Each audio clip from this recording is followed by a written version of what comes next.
এই বয়সে মেয়ে মানুষ বাসায় নিয়ে আসতে লজ্জা করে না? লজ্জা করবে কেন? সুন্দরী কচি কচি মেয়েদের সাথে আমার একান্তে সময় কাটাতে ভালো লাগে। ইভা একটা মুচকি হাসি দিয়ে বলল, শুধু কি সময় কাটাতে ভালো লাগে নাকি কিছু করতেও পারেন? তা তো একটু পারি। টের পাবে আমার সুন্দরী ডার্লিং। এখন কথা না বলে চলো শুরু করা যাক। এত তাড়া কিসের? আমি তো আজ সারা রাতের জন্য তোমার। বলেই যখন ইভা মুমিন খানকে জড়িয়ে ধরলো, ঠিক তখনই দরজা খুলে রুমে প্রবেশ করলো বাবু। বাবুকে রুমে প্রবেশ করতে দেখেই মুমিন খান আর ইভা চমকে দাঁড়ায়। বাবুর এমন কাণ্ডে মুমিন খান রাগান্বিত হয়ে বলল, তোকে কতদিন নিষেধ করেছি আমার রুমে প্রবেশ করতে হলে আগে আমার পারমিশন নিয়ে তারপর রুমে প্রবেশ করবি। বাবু কিছু বলতে যাবে, ঠিক এমন সময় বাবুর চোখ পড়ল ইভার দিকে। বাবু ইভাকে দেখে চমকে উঠে বলল, ইভা তুমি? ইভাও বাবুকে দেখে চমকে উঠে বলল, তুমি তুমি এখানে কি করছো? এমন সময় মোমিন খান বলল, বাবা এদিকে তাকাস না, চোখ নষ্ট হয়ে যাবে। বাবা বাইরে গিয়ে বসো, আমি কাজ শেষ করে তারপরে সে তোর সব কথা শুনবো। যা। দাঁড়াও বাবা, আমারও ওর সাথে কিছু কথা আছে। তুই কি ওকে চিনিস নাকি? হ্যাঁ বাবা, আমি ওকে চিনি। আমি তোমাকে বলতাম না আমি একটা মেয়েকে প্রচন্ড ভালোবাসি? সেই মেয়েটাই আজ টাকার জন্য তোমার সাথে শরীর বিনিময় করতে এসেছে।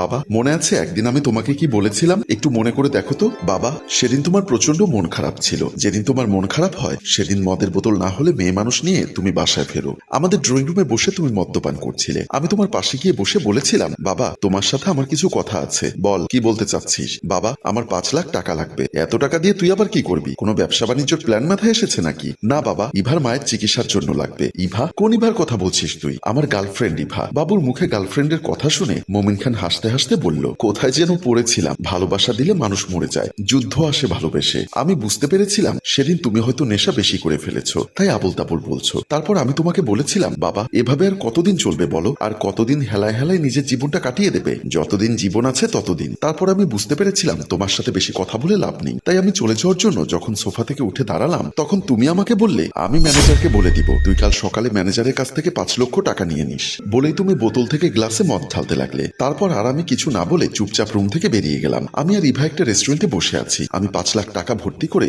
একটা ব্যাগ ইভার হাতে দিয়ে বললাম, এখানে তোমার মায়ের চিকিৎসার জন্য 5 লক্ষ টাকা আছে, এবার না হয় তোমার মায়ের চিকিৎসাটা করাও। ইভা কান্না ভেজা চোখে বলল, বাবু তোমার এই ঋণ আমি কি করে শোধ করব? এমন করে বলছো কেন ইভা? তুমি তো জানো আমি তোমাকে কতটা ভালোবাসি। তোমার এই বিপদে আমি যদি তোমার পাশে না থাকি তা কি করে হয় বলো? আমার মুখে এমন কথা শুনে ইভা চোখের জল মুছতে মুছতে বলল, সত্যি বাবু আমি ভাগ্য করে তোমার মতো এমন একজন মানুষ পেয়েছি, সারা জীবন আমার পাশে এমন ভাবে থাকবে তো? আমি ইভার হাত ধরে বললাম, ভালো যখন বেসেছি এভাবেই সারা জীবন তোমার পাশে থাকতে চাই। এমন সময় আমার ফোনের রিংটোনটি বেজে উঠল। আমি ফোন রিসিভ করে 1 মিনিট কথা বলে ফোন কেটে ফোনটা টেবিলের উপর রেখে দেই। আমি যখন ফোনটা টেবিলের উপর রাখলাম তখন ইভা আমার ফোনটা হাতে নিয়ে বলল, জানো বাবু আমার খুব ইচ্ছা করে আইফোন ইউজ করতে। ঠিক আছে ইভা, আমি তোমাকে কালকে একটা আইফোন কিনে দিব। সত্যি বলছো বাবু? তুমি আমাকে আইফোন কিনে দিবে? আমি কি তোমাকে কখনো মিথ্যা বলেছি? মিথ্যা বলছো তা বলছি না। তাহলে তুমি আগামীকাল সকাল 11টার ভিতরে বাসা থেকে বের হয়ে এসো, আমি তোমাকে নিয়ে মার্কেটে যাব। সেদিন ইভার মা অসুস্থ বলে আমরা কথা না বাড়িয়ে রেস্টুরেন্ট থেকে বেরিয়ে এসেছিলাম। কলিং বেলের শব্দ শুনে আমি দরজা খুলে দিতেই তুমি একটা মেয়ে নিয়ে বাসার ভেতরে প্রবেশ করলে। তোমার এমন নোংরামো দেখে আমি বলেছিলাম, বাবা দিন দিন তোমার এত অধঃপতন আমি আর নিতে পারছি না। বাবু শোনা,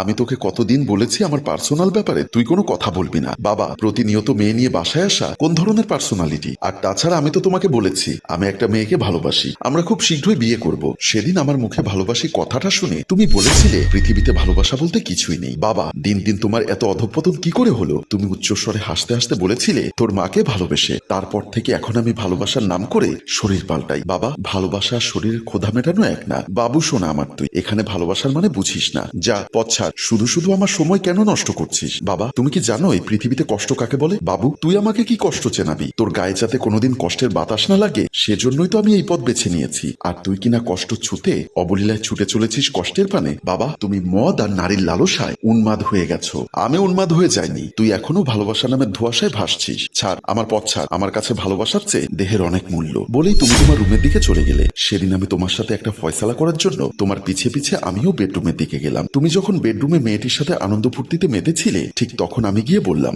বাবা তোমার সাথে আমার কিছু কথা আছে। আমার এমন কাণ্ড দেখে তুমি উত্তেজিত হয়ে সেদিন বলেছিলে আমি এখন তোর কোনো কথা শুনতে পারবো না। বাবু আমি এখন আমার এই ফুলপরির সাথে আনন্দ ফুর্তি করব। বাবা তুমি কেন বুঝতে পারছো না? আমি এই বাড়িতে খুব তাড়াতাড়ি ইভাকে নিয়ে আসতে চাই, এর জন্য ইভার পরিবার তোমার সাথে কথা বলতে চাইছে। সেদিন তুমি খাট থেকে উঠে আমার কাঁধে হাত রেখে বলেছিলে, বাবু আমি জানি তুই ইভাকে খুব ভালোবাসিস, কারণ তোর শরীরে তো আমারই রক্ত বইছে। আমিও একদিন তোর মাকে খুব ভালোবেসেছিলাম। সেই ভালোবাসার প্রতিদান হিসাবে তোর মা আমাকে তোর মতো একটা ফুটফুটে সুন্দর মনের মানুষ উপহার দিয়েছিল। কিন্তু তোর কোনো দায়িত্ব নিতে রাজি হলো না, কারণ আমি তার বাবার অফিসের সামান্য কর্মচারী ছিলাম বলে। তুই যখন গর্ভে ছিলি তোর মা বলেছিল তোকে মেরে ফেলতে, কিন্তু সেদিন আমি তোর মায়ের পায়ে ধরে বলেছিলাম আমার ভালোবাসার প্রতিদান হিসাবে আমার ওরসজাত সন্তানকে যেন পৃথিবীর এই আলো বাতাস থেকে বঞ্চিত না করে, আর এর বিনিময়ে তোর মায়ের পৃথিবী ছেড়ে আমি অনেক অনেক দূরে চলে যাব বলে সেদিন তুমি কান্নায় ভেঙে পড়েছিলে। বাবা, সেদিন আমার মায়ের প্রতি খুব ঘৃণা হয়েছিল। তারপর আমি মাথা নিচু করে যখন চলে আসতে চাইলাম, তখন তুমি পেছন থেকে বলেছিলে, যদি ইভাকে সত্যিকারের মন থেকে ভালোবেসে থাকিস তাহলে প্রতারিত হওয়ার জন্য প্রস্তুত হয়ে থাকিস বাবা। কিন্তু সেদিন আমি তোমার কোনো কথার মূল্যায়ন করিনি। এর কিছুদিন পর আমি ইভাদের ড্রয়িং রুমে বসেছিলাম।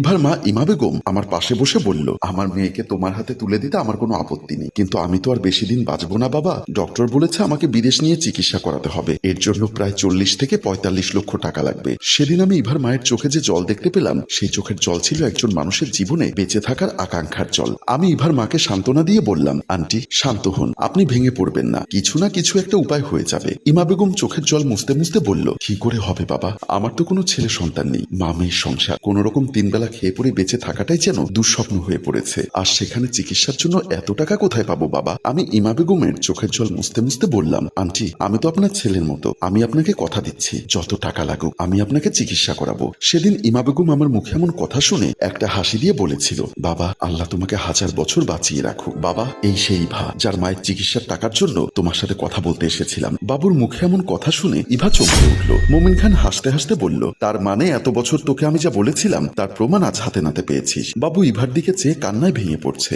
ইভা মনে মনে ভাবছে, তাহলে কি সে জীবনে অনেক বড় ভুল করে ফেলেছে? শুধুমাত্র কয়েকটা টাকার জন্য সে প্রতি রাতে মানুষের বিছানায় বিছানায় ঘুরতে হয় ইভার, অথচ বাবু ছিল তার জীবনে বলতে গেলে একটা টাকার মেশিন। বাবু চোখের জল মুছে উঠে বলল, বাবা এতদিন তুমি যা বলেছো ঠিকই বলেছো, আমি বারবার তোমাকে ভুল প্রমাণ করতে গিয়ে আজ নিজেই ভুল প্রমাণিত হলাম। বলেই হুট করে মদের বোতলটি হাতে নিয়ে রুম থেকে বেরিয়ে গেল। ইভা এক দৃষ্টিতে বাবুর চলে যাওয়ার পথে তাকিয়ে রইল। সম্মানিত ভিউয়ার্স, ভালোবেসে যারা প্রতারিত হয় তারাই বোঝে ভালোবাসার প্রকৃত মূল্য, কিন্তু যারা প্রতারণা করে ভালোবাসার মূল্য পায়। আমাদের গল্পটি যদি আপনাদের ভালো লেগে থাকে তাহলে লাইক, কমেন্ট ও শেয়ার করে আমাদের পাশেই থাকুন। গল্পটির রচনা ও পরিচালনায় মোশাররফ হোসেন মৃদুল, সম্পাদনায় ও মোজাম্মেল। ধন্যবাদ।